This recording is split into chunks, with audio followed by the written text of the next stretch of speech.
Big, beautiful, and boycotted. Ashley Graham has reached her milestones of success in modeling, but somehow designers are still trying to pin her down.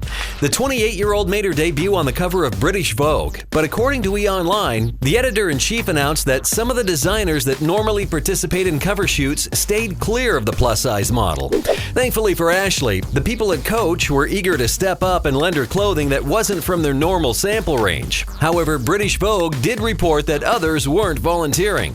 E!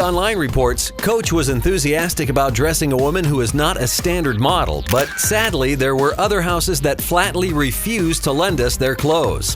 While Ashley might face adversity from designers, it seems that the industry as a whole is weighing on the side of progressiveness in this department. Sick of these promos? Then like us and subscribe so we won't have to make up any new ones.